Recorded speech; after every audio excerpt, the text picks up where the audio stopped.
Welcome everyone. இந்த வெயில் காலம் ஸ்டார்ட் ஆகிடுச்சு பாருங்கள். இப்போது நமக்கு என்ன சாப்பிட்லாங்கிறத விட என்ன குடிக்கலாம், ஜில்லுன்னு என்ன குடிக்கலாம் அப்படிங்கிறது தான் தோணும்.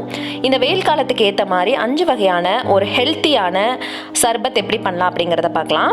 ஃபஸ்ட்டு நெல்லிக்காவும் புதினாவும் போட்டு சர்பத்து.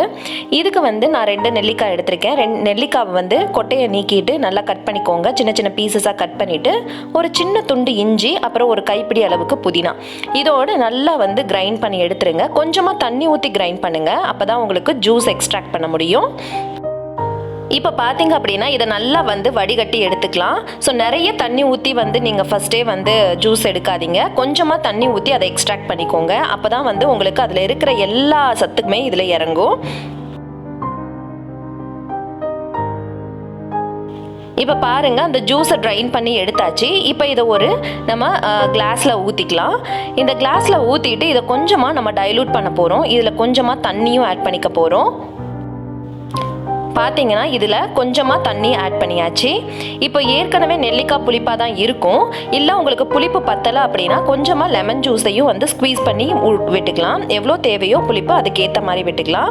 நான் இங்கே சப்ஜா விதை எடுத்திருக்கேன். சப்ஜா விதை எப்படி இருக்கும்னு காமிச்சிடுறேன். ஸோ இந்த மாதிரி பிளாக் கலரில் இருக்கும். இது ஒன்றும் இல்லைங்க, திருநீற்று பச்சிலை அதனுடைய விதை. இது ரொம்ப நல்ல கூலண்ட், பாடி கூலண்ட்டு. ஸோ இதை ஒரு 5 நிமிஷம் இப்படி ஊற வச்சிங்கனாலே நல்லா இந்த மாதிரி ஆகிடும். இந்த ஒயிட் கலரில் வர ஆரம்பிச்சிடும். இப்போ இதை நல்லா மிக்ஸ் பண்ணிவிட்டு நீங்கள் சில்லுன்னு சர்வ் பண்ணணும்னா ஃப்ரிட்ஜுக்குள்ளே வச்சுட்டு சர்வ் பண்ணலாம். இல்லை அப்படியே குடித்தாலும் ரொம்ப நல்லது. இது ஒரு விட்டமின் சி ரிச் ஒரு சர்பத்துன்னு சொல்லலாம். இந்த வெயில் காலத்துக்கு ரொம்பவே நல்லதுங்க. நம்ம உடம்பை நல்லா கூல் பண்ணும். அண்ட் இன்னொன்று என்ன அப்படின்னா நம்மளுடைய இம்யூனிட்டியை பூஸ்ட் பண்ணக்கூடிய ஒரு ரெசிபின்னு சொல்லலாம். இதில் நான் தேன் ஆட் பண்ணியிருக்கேன். நீங்கள் வேணும்னா சர்க்கரை இல்லை நாட்டு சர்க்கரை, வெல்லம் எது வேணாலும் ஆட் பண்ணிக்கலாம். ஸோ இது ஒரு நல்ல சர்பத்து. நீங்கள் வெயிலில் போயிட்டு வந்தானா கண்டிப்பாக இந்த மாதிரி சர்பத்தை நீங்கள் சர்வ் பண்ணலாம். அடுத்து பார்க்கக்கூடியது என்ன அப்படின்னா பால் சர்பத்து. இது ரொம்ப ரொம்ப ஈஸியான ரெசிபிங்க. இதுக்கு தேவையானது பால், நன்னாரி சிரப்பு, அப்புறமா கொஞ்சமாக ரோஸ் எசன்ஸு, அவ்வளோதாங்க. அப்புறமா நீங்கள் சப்ஜா விதை சேர்க்குறதா இருந்தால் சப்ஜா விதை. இதில் ஒரு கிளாஸில் கொஞ்சமாக நன்னாரி சிரப்பு ஊற்றிக்கலாம். ஊற்றிட்டு இதை இதோட நம்ம சப்ஜா விதையும் ஆட் பண்ணிவிட்டு நல்லா மிக்ஸ் பண்ணிடலாம். 1 கப்பு பால் எடுத்துகிட்டு இதோட நம்ம ஊற்ற போகிறோம். ஸோ இதோட மிக்ஸ் பண்ணிடலாம். இதுக்கு நீங்கள் சர்க்கரை, ஹனி எது ஆட் பண்ணணும்னு அவசியம் கிடையாது. ஏன்னா நன்னாரி சிரப்லேயே கொஞ்சம் இனிப்பு இருக்கும். அந்த இனிப்போடு சாப்பிடும்போதே ரொம்ப நல்லாயிருக்கும். இப்போ பாலையும் ஊற்றியாச்சு. அதுக்கப்புறமா உங்ககிட்ட ரோஸ் எசன்ஸ் இருந்தால் இல்லை ரோஸ் சிரப் இருந்தால் 2ல் ஏதாவது ஒன்று ஆட் பண்ணிக்கோங்க. ஆட் பண்ணிவிட்டு நல்லா கலந்து விட்டுட்டு சர்வ் பண்ணுங்க. ஒரு ரோஸ் மில்க் மாதிரியும் இருக்காது. ஒரு சப்ஜா விதையெல்லாம் நன்னாரி சிரப் எல்லாம் சேர்த்ததுனால இது ஒரு சூப்பரான சர்பத்தாக இருக்கும். இது ரொம்ப சிம்பிளாக 5 நிமிஷத்தில் நீங்கள் பண்ணி முடிச்சிடலாம். கண்டிப்பாக செஞ்சு பார்த்துட்டு எப்படி இருக்குன்னு சொல்லுங்கள். இதை நீங்கள் ஃப்ரிட்ஜில் வச்சுட்டு சர்வ் பண்ணலாம். இல்லை அப்படியே கூட சர்வ் பண்ணிக்கலாம். அடுத்து பார்க்க போகிறது ரொம்ப ரொம்ப ரொம்ப யூஸ்ஃபுல்லான சர்பத்து, வல்லார சர்பத்து. இது எக்ஸாம் டைமுங்கிறதுனால குழந்தைங்க ஒரே இடத்துல உட்காந்து சூடு ஜாஸ்தி ஆகிடும். அப்புறம் வல்லார உங்களுக்கே தெரியும், ஞாபக சக்திக்கு ரொம்ப நல்லது. ஸோ இந்த மாதிரி சர்பத் எக்ஸாம் டைமில் நீங்கள் குழந்தைங்களுக்கு செஞ்சு கொடுங்க, ரொம்ப நல்லது. நான் இதுக்கு வல்லார கீரை எடுத்திருக்கேன். வல்லார கீரையை கொஞ்சமாக தண்ணி விட்டு அதோட நல்லா பாயில் பண்ணி ஒரு 10 நிமிஷம் நல்லா சிம்மில் வச்சுட்டு பாயில் பண்ணுங்கள். அப்போது அதில் இருக்கிற எக்ஸ்ட்ராக்ட் எல்லாமே இந்த தண்ணியில் இறங்கிரும். இந்த எக்ஸ்ட்ராக்ட் வச்சு தான் நம்ம சர்பத் பண்ண போகிறோம்.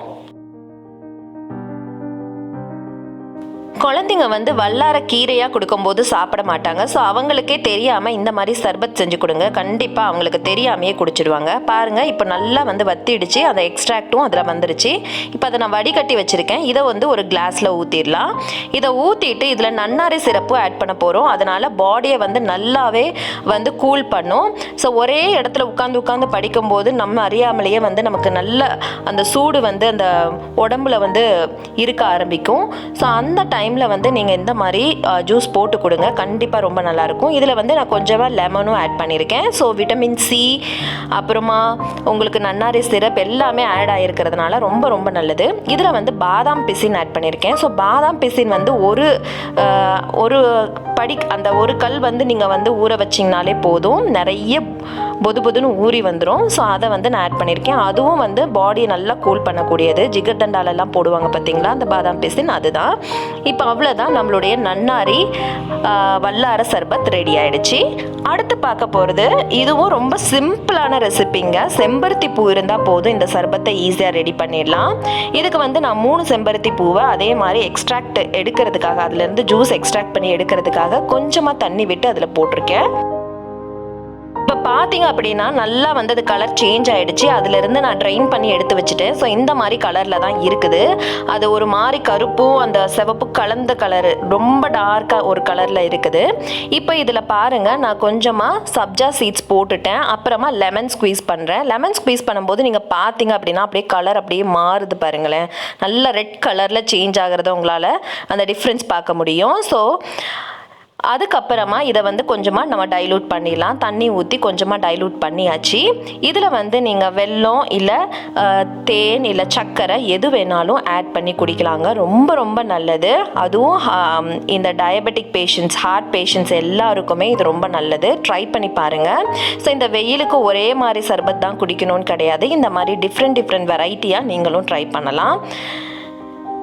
அவ்வளோதான், நம்மளுடைய செம்பருத்தி பூ சர்பத் ரெடி ஆயிடுச்சு. அடுத்து கடைசியாக பார்க்க போகிறது கேரட்டும் பீட்ரூட்டும் சேர்ந்த சர்பத்து. இது ரொம்ப ரொம்ப நல்லதுங்க. கேரட்டு பீட்ரூட்டு இருக்கிறதுனால விட்டமின் சி, விட்டமின் ஏ எல்லா காம்பினேஷனும் இதில் இருக்க போகுது. விட்டமின் ஏவும் விட்டமின் சியும் சேரும்போது இன்னுமே உடம்புக்கு ரொம்ப ரொம்ப நல்லது. இதுக்கு நான் ஒரு கேரட்டு, ஒரு பீட்ரூட்டு தோல் சீவி சின்ன சின்னதாக கட் பண்ணி வச்சுருக்கேன். ஒரு துண்டு இஞ்சி போட்டிருக்கேன். அப்புறமா ஒரு சின்ன தேங்காய்ச்சல் போட்டிருக்கேன். அப்புறமா ஏலக்காய் போட்டிருக்கேன். இதை நல்லா வந்து கிரைண்ட் பண்ணிடலாம். இதோட நான் நாட்டு சக்கரை ஃபஸ்ட்டே போட்டுட்டேன், இல்லை கடைசியாக கூட போட்டுக்கலாம். இப்போ வந்து இதை நல்லா கிரைண்ட் பண்ணிவிட்டு இதை வந்து வடிகட்டி எடுத்துக்க போகிறோம். நல்லா கொஞ்சமாக தண்ணி ஊற்றி நல்லா வந்து கிரைண்ட் பண்ணிவிடுங்க. ரொம்ப தண்ணி ஊற்ற வேணாம். இந்த மாதிரி இருக்குது.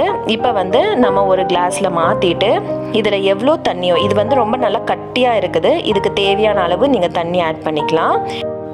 இப்போ ஆட் பண்ணதுக்கு அப்புறமா நம்ம லெமன் ஜூஸ் விட போகிறோம். நம்ம விட்டமின் ஏ வந்து ஆக்சுவலாக கேரட்டில் நிறையவே இருக்குது. இந்த விட்டமின் சியும் சேரும்போது உடம்புக்கு ரொம்ப ரொம்ப நல்லது. அதனால கொஞ்சமாக லெமன் ஆட் பண்ணியிருக்கேன். அப்புறமா பாதாம் பிசின் ஆட் பண்ணியிருக்கேன். இது ரெண்டத்தையும் நல்லா கலந்து விட்டுட்டு நீங்கள் சர்வ் பண்ண வேண்டியதான்.